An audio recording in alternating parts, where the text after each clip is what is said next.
அத்தியாயம் 3. ஓடுகின்றனன் கதிரவன். அவன் பின் ஓடுகின்றனன் ஒவ்வொரு நாளாய். வீடுகின்றனன் என் செய்வோம் இனி, அவ்வைய கூற்றுவன் வெகுண்டிடல் என்றே. நற்றிணை விளக்கம். துன்பங்களையும் தொல்லைகளையும் சந்திக்கும் போதெல்லாம் பூரணியின் உள்ளத்தில் ஆற்றல் வாய்ந்த தெளிவான குரல் ஒன்று ஒலித்தது. தோற்றுவிடாதே, வாழ்க்கையை வென்று வாகை சூடப் பிறந்தவள் நீ. துன்பங்கள் உன் சக்தியை அதிகமாக்கப் போகின்றன. மனிதர்களின் சிறுமைகளையும் தொல்லைகளையும் பார்த்து பார்த்து உன் ஞானக் கண்கள் மலரப் போகின்றன. குப்பைகளையும் இழிவும் தாழ்வுமான நாற்றக் கழிவுப் பொருட்களையும் உரமாக எடுத்துக்கொண்டு மனமிக்க பூவாகப் பூத்து தெய்வச் சிலையின் தோளில் மாலையாக விழும் உயர்ந்த பூச்செடி போல் ஏழ்மையும் துன்பமும் உனக்கு உரம் கொடுத்து உன்னை மனம் கமழ வைக்கப் போகின்றன. நீ வாழ்க்கை வெள்ளத்தோடு இழுபட்டுக் கொண்டு போகும் கோடி கோடி பெண்களில் ஒருத்தி அல்லள். பெண்ணில் ஒரு தனி வாழ்க்கை நீ. வாழ்க்கையில் ஒரு தனிப்பெண் நீ. வாழ்க்கை வெள்ளத்தில் எதிர்நீச்சல் போடப்போகிறவள் நீ. துன்பங்களை மிக அருகில் சந்திக்கும் போதெல்லாம் பூரணியின் இதயத்தில் இந்த குரல் ஒலித்தது. இது யாருடைய குரல், எதற்காக ஒலிக்கிற குரல் என்பதை யாரால் அறிய முடியும்? விட்டகுறை தொட்டகுறை என்பது போல் ஆன்மாவோடு ஒட்டி வந்த தொனியது. வாழ்க்கை மலர மலர அதுவும் மலரலாமோ என்னவோ. மறுக்கொழுந்து செடியும் துளசிச் செடியும் எப்படி மணக்கும் என்பதை அவை வளர்ந்து பெரிதான பின்பு கண்டுபிடிக்கலாம் என்று காத்திருக்க வேண்டாமே. முளைத்து வேர்விடும் போதிலேயே தத்தமக்குரிய மனத்தையும் பரப்பும் சிறப்பும் வாய்ந்த அந்தச் செடிகளைப் போல் சில பேருக்கு உருவாகும் போதே இலட்சியம் தானாக அமைந்து விடுகிறது. பூரணி துளசிச் செடி போன்றவள். முளைக்கும் போதே மணந்தவள். துளசியைப் போல அகமும் புறமும் தூய்மையானவள், புனிதமானவள். உள்ளும் புறமும் தமிழ்ப் பண்பு என்னும் மனம் கமழுகிறவள். துன்பங்களை வரவேற்று ஆள்கிற ஆற்றல் அவளுக்கு உண்டு. பூரணி உள்ளே ஓடிச் சென்று பார்த்தபோது தம்பி சம்பந்தனை கூடத்தில் பாய் விரித்து படுக்க விட்டிருந்தார்கள். சுற்றிலும் பள்ளிக்கூடத்து பிள்ளைகள் கூட்டம். பெரிய தம்பி திருநாவுக்கரசு என்ன செய்வதென்று தோன்றாமல் சம்பந்தனின் தலைப்பக்கம் நின்று விழித்துக் கொண்டிருந்தான். ஏதோ பெரிய தவறை செய்து தவற்றில் சிக்கிக்கொண்டு படுத்து விட்டது போல் சம்பந்தன் விக்கலும் விசும்பலுமாக அழுது கொண்டிருந்தான். குழந்தை மங்கையர்க்கரசியும் சேர்ந்து அழுது கொண்டிருந்தாள். பூரணி பக்கத்தில் உட்கார்ந்து பாயில் துவண்டு கிடந்த தம்பியின் இடது கையை தூக்கித் தாங்கினாற்போல் நிறுத்த முயன்றாள். கை நிற்கவில்லை. நடுவில் முறித்த இளம் வாழைக் குருத்து வெயிலில் வாடி விழுகிற மாதிரி துவண்டு விழுந்தது.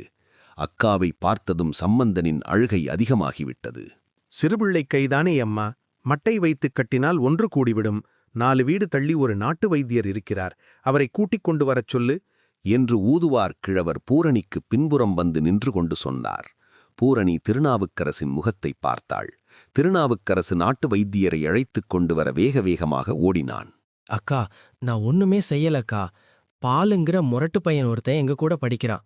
அவன் மாடியிலிருந்து என் கணக்கு நோட்டை பிடுங்கி கீழே வீசி எரிஞ்சு விட்டான்.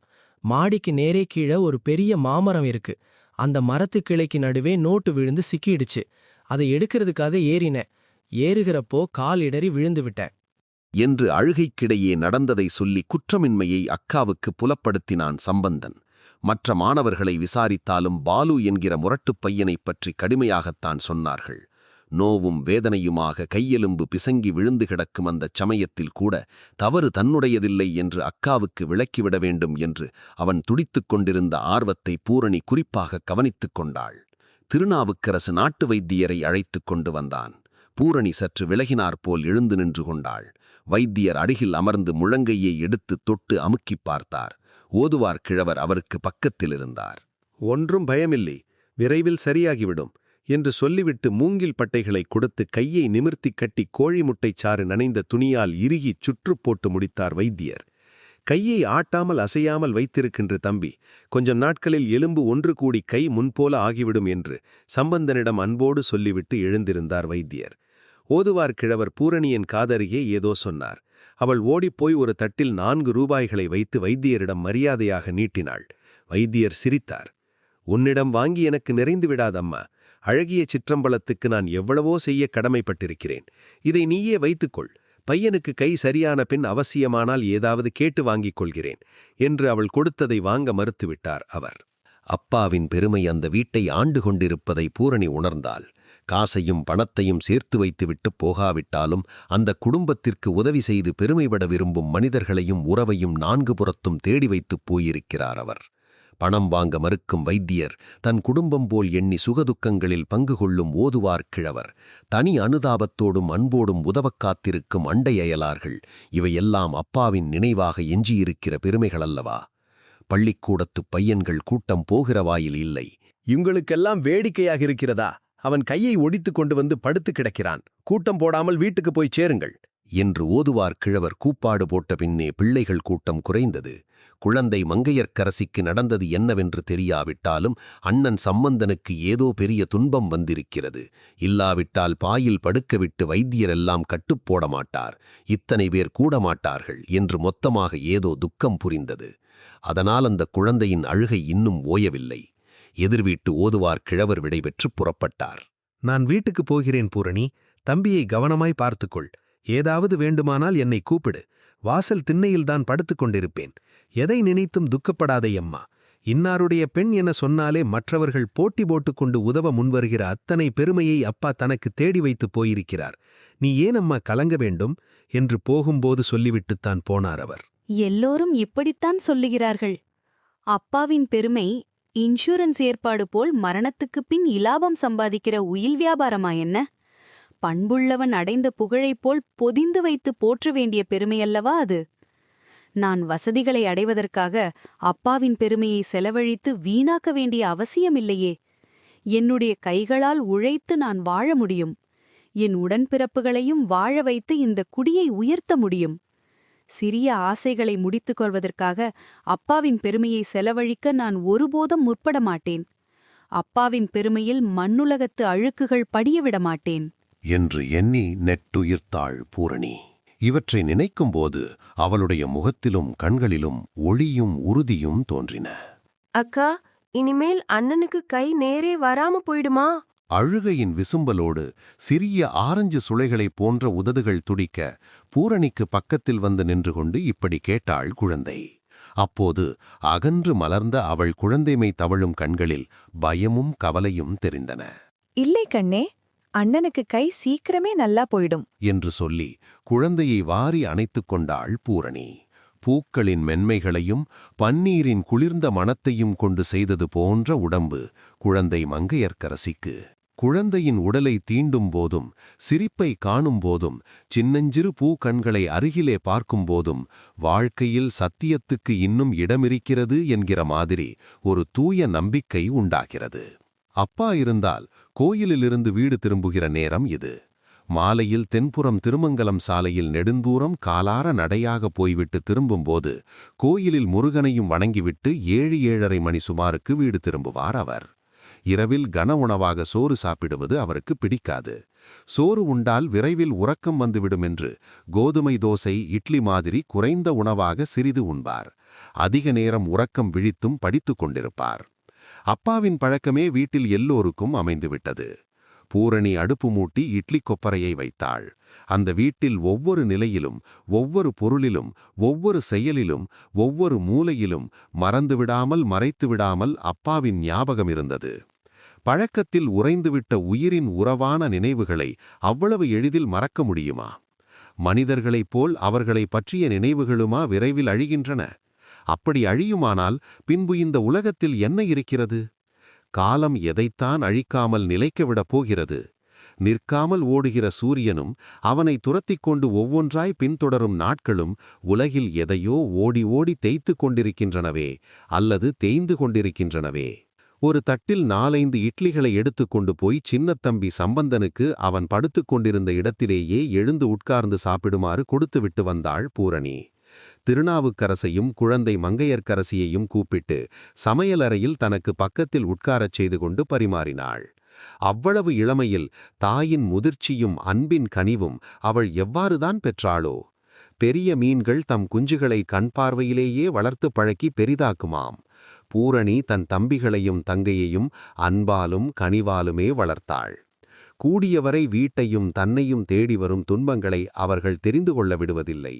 அவள் மூத்த தம்பி திருநாவுக்கரசுதான் நினைவு தெரிந்த விவரமுள்ள பையன். அவனிடம் கூட வீட்டு துன்பங்களை சொல்ல விரும்பவில்லை அவள். வீட்டுக்காரரிடம் ஒப்புக்கொண்டு வந்துவிட்டபடி மாத முடிவுக்குள் இந்த வீட்டை காதி செய்து கொடுத்தாக வேண்டும். திருப்பரங்குன்றம் கிராமமும் இல்லை, நகரமும் இல்லை. கிராமத்தின் தனிமையும் நகரத்தின் வசதிகளும் இணைந்த இடம் அது. சுற்றுவட்டாரத்தில் சில மில்களும் தொழிற்சாலைகளும் பள்ளிக்கூடங்களும் கல்லூரிகளும் இருந்த காரணத்தினால் வீட்டு நெருக்கடி இருக்கத்தான் செய்தது.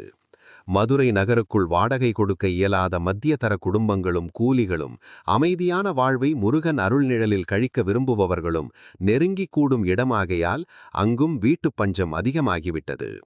கிழக்கு பக்கம் செம்மன் குன்றை தழுவினாற்போல் பிரம்மாண்டமாக உருவாகிக் கொண்டிருக்கும் பொறியியல் தொழிற்கல்லூரி திடீரென்று ஊரையே பெரிதாக்கிவிட்டது போல் தோன்றியது. வீட்டுக்காக அப்பவே போய் 4 தெருவுல சுத்தி பார்த்துவிட்டு வரலாம்னு தோன்றியது பூரணிக்கு. இரவானாலும் அதிக நேரமாகிவிடவில்லை. ஊரிலும் தெருக்களிலும் கலகலப்பு இருந்தது. 4 இடத்தில் 4 தெரிந்த மனிதர்களிடம் சொல்லிவிட்டு வந்தால் காலி இருக்கிற வீடுகளைப் பற்றி ஏதாவது துப்பு கிடைக்கும். ஏழை குடும்பத்து பெண்களுக்கு வரன் கிடைப்பது போல வீட்டு வாடகையும் இன்றைய சமுதாயத்தில் எளிதாக கிடைத்துவிடாத ஒன்றாயிற்றே. அரசு, வீட்டை பார்த்துக்கொள். மங்கைக்கு தூக்கம் வந்தால் படுக்கையை விரித்து தூங்க செய். நான் கொஞ்சம் வெளியே போய்விட்டு வருகிறேன். 9:30 மணிக்குள் வந்துவிடுவேன். கதவை தாழ்புருட்டு கொண்டு தூங்கிவிடாதே என்று திருநாவுக்கரசிடம் சொல்லிக் கொண்டு புறப்பட்டாள் பூரணி. பனி பரவத் தொடங்கியிருந்த அந்த முன்னிரவு நேரத்தில் மங்கிய நிலவொளியில் கீழ்சந்நிதி தெருவில் ஒரு வார்த்தைகளால் சொல்ல முடியாத ஒரு அழகு தென்பட்டது. வரிசையாக இருபுறமும் வீடுகள், விளக்கு ஒளி தெரியும் ஜன்னல்கள், பூக்களின் பலவித வாசனை, சந்தனம், ஊதுவத்தி மனம், மனிதர்களின் குரல்கள், வானொலி இசை, வாயரட்டை பேச்சு, மாட்டுக் கழுத்து மணி ஓசை. பிரபஞ்சம் என்ற முடிவில்லா புத்தகத்தின் முதல் பக்கம் போல் ஒரு எடுப்பு, ஒரு கம்பீரம், ஒரு கலை அந்த வீதியின் அமைப்பில் விளங்கியது. வீதி தொடங்குமிடத்தில் நிலவில் குளித்தெழுந்தது போல நீள நிமிர்ந்து தோன்றும் மலை சார்ந்த கோபுரம். கோபுரத்துக்கும் மேலே குன்றில் எட்டாத உயரத்தில் மின்விளக்கில் நீல ஒளி உமிழும் ஓம் என்ற பெரிய எழுத்துக்கள் குன்றில் உள்ள ஒரு கட்டிடத்தில் பொருத்தப்பட்டிருக்கும். அந்த ஓமை இருளில் தனியாக அந்தரத்தில் தொங்குவது போல பெரிதாய் உயர்ந்து எங்கிருந்து பார்த்தாலும் தெரியும்.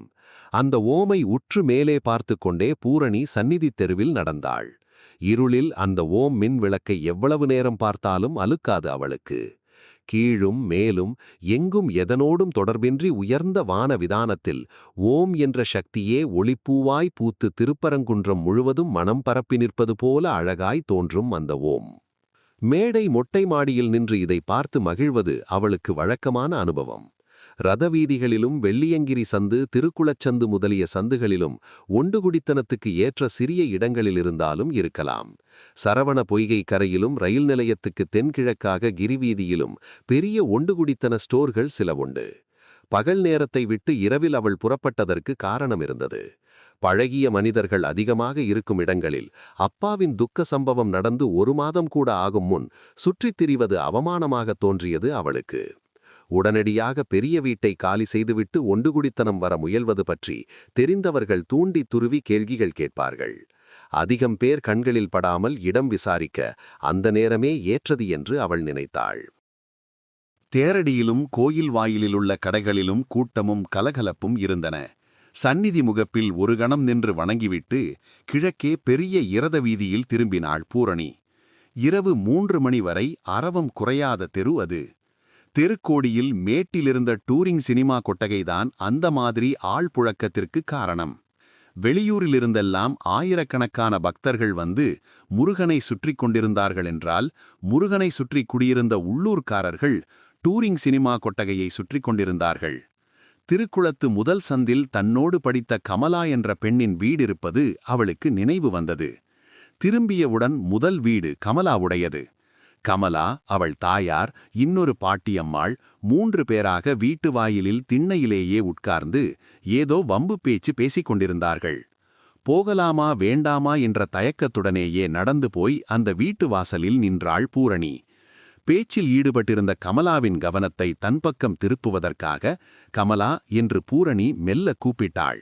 எத்தனை குரலின் ஒலிகளுக்கு நடுவே ஒலித்தாலும் தனியே ஒரு தனித்தன்மை பூரணியின் குரலுக்கு உண்டு. அந்த குரலிலேயே அவளை அடையாளம் கண்டுகொண்டு பூரணியா என்று கேட்டவாறு கமலா எழுந்து வந்தாள். உனக்கு வருவதற்கு இப்போதுதான் ஒழிந்ததோ அம்மா? பகலில் வந்து என்னோடு கொஞ்சம் பேசிக் கொண்டிருந்தால் பிடித்துக் கொண்டு விடுவேன் என்ற பயமா? அதற்காக இப்போது வரவில்லையேடி கமலா. இப்படி வா, உன்னிடம் சொல்கிறேன். இந்த சந்துக்கா வர வேண்டும் என்கிறாய்? மதுரைக்கு போக வர சந்நிதி தெருவுக்கு பக்கத்தில் நினைத்த நேரம் பஸ் ஏறலாம்.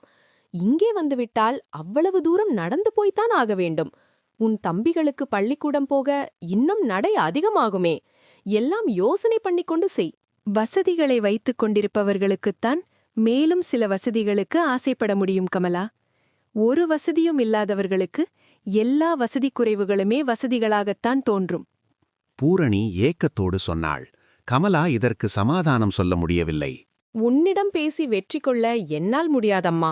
ஒரு தடவை பள்ளிக்கூடத்து பேச்சு போட்டியில் உனக்கு எதிராக பேசி தோற்றது போதும். தமிழ் தத்துவம் எல்லாம் உனக்கு தண்ணீர் பட்டபாடு. நான் என்ன உன்னைப் போல் தமிழ் அறிஞரின் மகளா? சாதாரண விவசாயியின் பெண். என்னை விட்டுவிடு. கரையில் ஒரு ஸ்டோர் இருக்கிறது. இப்போதே போய் பார்த்துவிட்டு வரலாம். நிலா வெளிச்சத்தில் உலாவி வந்தார் போலவும் இருக்கும். பள்ளிக்கூட நாட்களுக்கு பின் நாம் சேர்ந்தாற்போல் நடந்து செல்ல சமயமே வாய்த்ததில்லை. நான் வரத் தயார். உன்னைத்தான் உன் அம்மா இந்த நேரத்தில் என்னுடன் அனுப்புவார்களா என்றெனக்கு சந்தேகமாயிருக்கிறது. தாராளமாய் அனுப்புவார்கள். இப்போதெல்லாம் இந்த பக்கம் எவ்வளவு நேரமானாலும் ஒரு பயமும் இல்லை. சினிமா கொட்டகையும் பொறியியல் தொழிற்கல்லூரியும் வந்த பிறகே ஊரே பெரிதாக போய்விட்டது. இதோ அம்மாவிடம் சொல்லிக்கொண்டு ஒரு நொடியில் வந்து விடுகிறேன். கமலாவுக்கு பூரணியை விட 4-5 வயது குறைவு. இருவரும் பல ஆண்டுகள் சேர்ந்து படித்தவர்கள். படிப்பு முடிந்த பிறகும் அந்த நட்பு நிலைத்தது என்றால் அதற்கு காரணம் பூரணிதான். சில வினாடிகளே தன்னோடு பழகியவர்களும் தன்னை, தன் முகத்தை, தன் கண்களை, தன் பேச்சை மறக்க முடியாதபடி செய்து அனுப்பிவிடுகிற ஒரு அரிய கம்பீரம் அவளிடம் இருந்தது. சில் வினாடிகள் பழகியவர்களே இப்படியானால் பூரணியுடன் பல ஆண்டுகள் சிறுவயதிலிருந்து சேர்ந்து படித்த கமலாவுக்கு அவளிடம் ஒரு பற்றும் பாசமும் இருந்ததில் வியப்பென்ன? கமலா வந்தாள். பூரணியோடு கிழக்கு நோக்கி நடந்தாள். சீக்கிரம் வந்துவிடு பெண்ணே என்று கமலாவின் தாயார் தெரு திரும்பும்போது வீட்டு வாயிலில் வந்து நின்று சொல்லிவிட்டு போனாள். கிழக்கே போக போக வீதி அகன்றது. வீடுகள் குறைந்தன. தோட்டங்களும் வெளிகளும் தாமரை இலைகளும் மொட்டுக்களும் மண்டிக் கிடக்கும் சரவண பொய்கை நீர்ப்பரப்பும் மலையை ஒட்டி காட்சியளித்தன. வடபுறம் கூடை தட்டி பரம்பு என்னும் மொட்டைச் செம்மண் குன்று சமீபத்து மழையினால் விளைந்த சிறிது பசுமையை நிலவுக்கு காட்டி பெருமைப்பட்டு கொண்டிருந்தது போலும். இருவரும் நடந்து வந்து அரை அறையாக பிரிந்த ஒரு கட்டிடத்தின் முன் நின்றார்கள். இதுதான் அந்த ஸ்டோர். ஊரை விட்டு விலகி இருக்கிறது. மின்சார விளக்குகள் கிடையாது. இனிமேல்தான் விளக்கு தொடர்பு கிடைக்க வேண்டும். வீட்டுக்காரர் மின்சார தொடர்புக்கு முயன்று கொண்டிருக்கிறார். இன்னும் பல அறைகளுக்கு ஆட்கள் குடிவரவில்லை. வாடகை மிகவும் குறைவு. ஒரு சமையல் கட்டு, சிறு கூடம், முன்புறம் வராந்தா, 3 கொண்ட ஓர் அறைக்கு வாடகை 12 ரூபாய்தான். கமலா சொல்லி முடித்தாள். வாடகை மிகவும் குறைவாக இருந்தாலும் அந்த இடம் ஊரிலிருந்து அதிகம் தள்ளியிருப்பதாக நினைத்தாள் பூரணி. சினிமா கொட்டகையையும் கடந்து சிறிதளவு தொலைவு அப்பால் இருந்தது அந்த ஸ்டோர். அந்த நேரத்திலேயே அந்த ஸ்டோர் அதை சுற்றியிருந்த இடங்களிலும் ஊர் அடங்கினார் போன்று சில்வண்டு கீச்சிடும் அமைதி படர்ந்து விட்டிருந்தது.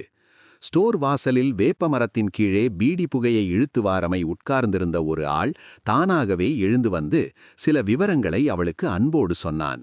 நரைத்த மேசையும் பூனை கண்களுமாக தோன்றும் அந்த நோஞ்சான் கிழவன் சமயத்தில் வந்து கூறியிராவிட்டால் நாளைக்கு வந்து பார்த்து பேசிக்கொள்ளலாம் என்று பூரணியும் கமலாவும் திரும்பி போயிருப்பார்கள். செட்டியார் விளக்கு கனெக்ஷன் வாங்கிட்டாரம்மா. இன்னும் ஒரு வாரத்துக்குள்ளார விளக்கு வந்துவிடும். நீங்க சொன்னா போல் 4-5 ரூம் காலி இல்ல. இப்பவெல்லாம் வந்து அட்வான்ஸ் கொடுத்துட்டு போயிட்டாங்க. ஒரே ரூம் தான் இருந்துச்சு. நானும் ஸ்டோர்கார செட்டியாரும் கொஞ்ச நேரத்துக்கு முன்னாடி இந்த மரத்தடியில தான் பேசிக்கிட்டு இருந்தோம். இப்பதான் ஒரு ஆள் அட்வான்ஸோட வந்து கெஞ்சினாரு. செட்டியாரும் அவருமா பேசிக்கிட்டே சரவண பொய்கை ஓரமா நடந்து போனாங்க. அவர்கிட்ட இருந்து செட்டியார் முன்பணம் வாங்குறதுக்குள்ள நீங்க பாத்துட்டீங்கன்னா ஒருவேளை பெண் பிள்ளைன்னு இறக்கப்பட்டு ரூமை உங்களுக்கு விட்டாலும் விடுவாரு. இப்போதிருக்கிற ஏழ்மையில் 12 ரூபாய்க்கு வீடு கிடைத்தால் எனக்கு எவ்வளவோ நல்லது கமலா. இதையே பார்த்து விடலாம் என்று நினைக்கிறேன். தம்பிகளுக்கும் எனக்கும் நடை முன்னைவிட கூடும். அதை பார்த்தால் முடியாது என்று கமலாவின் காதில் மெல்லச் சொன்னாள் பூரணி. கமலாவுக்கு பூரணியின் அவசியம் புரிந்தது. எனக்கு இந்த ஸ்டோர்கார செட்டியாரை நன்றாக தெரியும் பெரியவரே. நான் சொன்னால் அவர் தட்டமாட்டார். என் தந்தைக்கு மிகவும் வேண்டியவர் அவர்.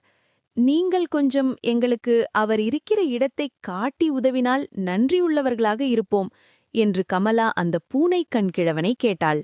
இடத்தை காட்டுறதாவது நான் உங்க கூட துணைக்கு வர்றாமா.